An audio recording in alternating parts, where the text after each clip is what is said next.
naghiwalay? I don't know. It just happened.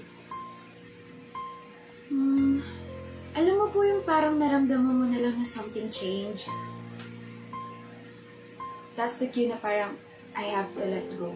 Ano yung nagbago? I'll change the question. Sino yung nagbago?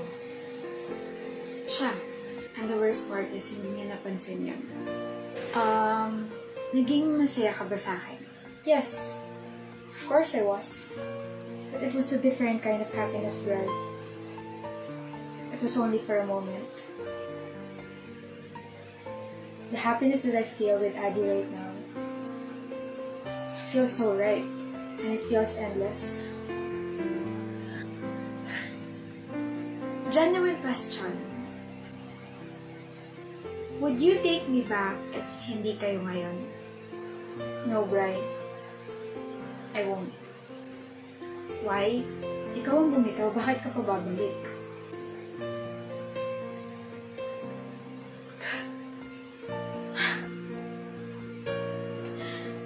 We were fine.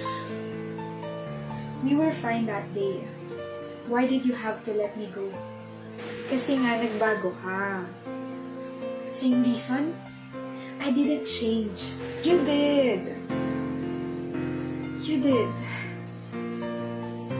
Hindi naman kasi pwedeng habang tinitingnan mo ako na may pagmamahal. Ganun mo rin siya tingnan, Danny. Parang ka na rin namamangkas sa dalawang ilong. Naiintindihan mo ba ako?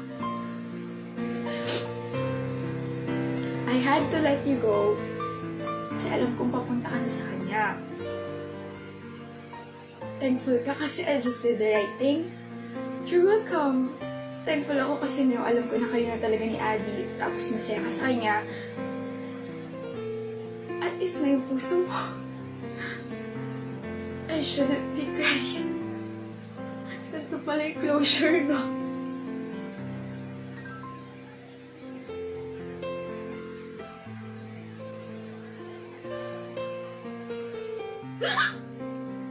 Would you love the same person? Yes. No. Why? I just don't see myself loving her again. Masaya siyang mahalin eh.